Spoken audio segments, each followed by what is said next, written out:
like, what advice do you have for gay or lesbian or bisexual or transgender Amish or Mennonite, today that are facing this choice that we all Yeah. face? What advice or wisdom would you like to share with them? Well, I'm not sure.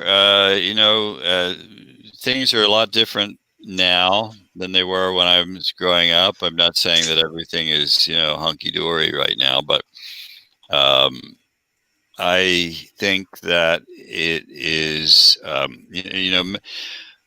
Mennonites are gripped with such guilt. It is from the time you're born, you are just loaded down with such guilt about everything you do, guilt. And that's one thing that I decided when I finally, I decided I had to give up everything. You know, it was like when I quit smoking, I couldn't do it until I gave up everything that went with the smoking. Yes. So the same thing with this. I had to give up everything that went with it. And for me, it was not possible to be a Christian anymore. It was not only impossible to be a Mennonite, but it was not possible to be a Christian. And it was not possible because at that time, no Christian churches, not just Mennonites, but no Christian churches were accepting gays. And you were taught that it was a sin. So you were just overwhelmed with this guilt. And so I had to get rid of it all. I had to give up all my beliefs. And then I felt this load lifting off of me that I no longer had to feel guilty about what I was. I'm not sure that that's true today for everyone. I think Mm-hmm. it is more possible now to be a member of a Christian church. Um, Not all, that's for sure. Not the Lancaster Conference Mennonites to this day, but Absolutely. even other Mennonite churches, like the original Mennonite church down in Germantown, is gay welcoming now. And so I mentioned that I had joined a gay Mennonite group one time. It was I went to a gay pride celebration one day in Washington D.C., and there was this group that called themselves. They had a table, you know, and so I went over to see them. It's the sign said "Gay and no, Mennonite and Brethren Gay Alliance." I think that's what it was called. And I went over and I said, "Are you for real?" They said, "Yes, we are for real." And so I, uh, I hung out with them for a few years, went to the meetings, but a lot of them wanted to be Mennonites still, and they wanted the church to accept them. They didn't want to give that up, and they were terribly frustrated, terribly frustrated. And I said to them one time, "It's not going to happen. It's just not going to happen. You have to give it up. Go become a member of the um, congregational church or something. Why are you torturing yourself?" And but they couldn't give it up, and so they were just tormented by this. And so, if you're in that kind of a situation, I think you have to give it up. You can't, Mm-hmm. Mm-hmm. if they're not going to accept you, you can't try to be a part of them. But Mm-hmm. now, Mm-hmm. as I say, I do think there are ways around that. There are churches that you can still be a Christian and be gay, and but it's important not to just. I mean, there are various terms for it: gay welcoming, gay accepting, and so forth. But they have to not just love the sinner and hate the sin.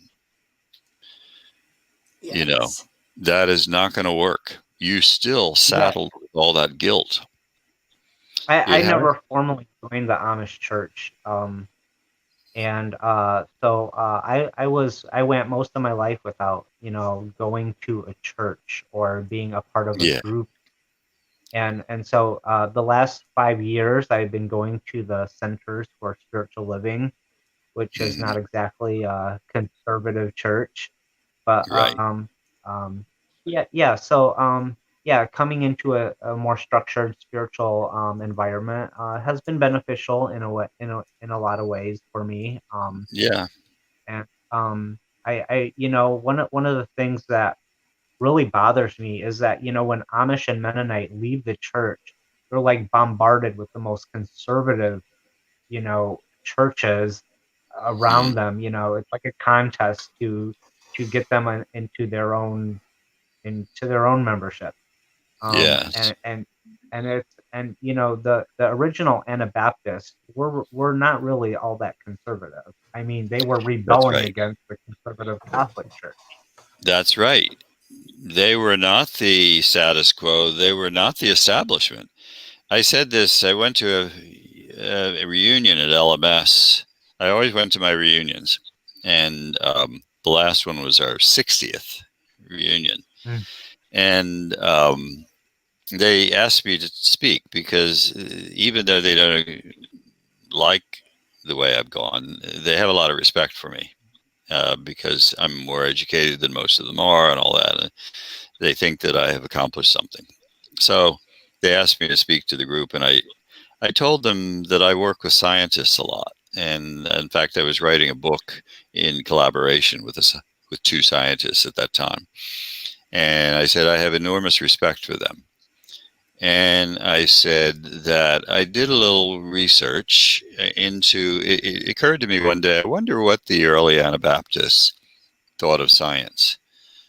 And it was hard mhm, to find out because there aren't a lot of records about that kind of thing. But I found that there was a Mennonite teacher who was teaching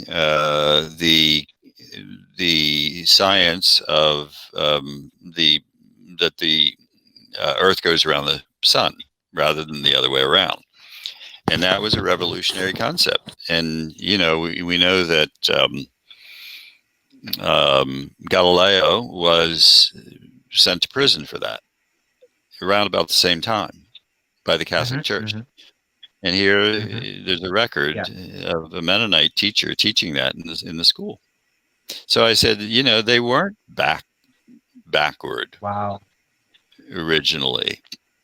They No. didn't Mhm, hold, mhm, mhm, mhm, hold to conservative principles and all that. And they didn't dress conservatively because they just dressed like everyone else. They just simply, but not. They didn't go back and mhm. try to resurrect the historic dress of some previous people. Mm-mm. Yes, yes, So they No, weren't. it. yes. They Thank you weren't. so much for sharing that. They That were is the avant interesting. garde. Yeah. Mhm, mhm. Yeah. Well, thank Thank you you. for having me. It's No, thank you. been a pleasure. It's been fun talking. Thank you so much for sharing. I Uh, really appreciate you. Okay. okay. Thank you so much.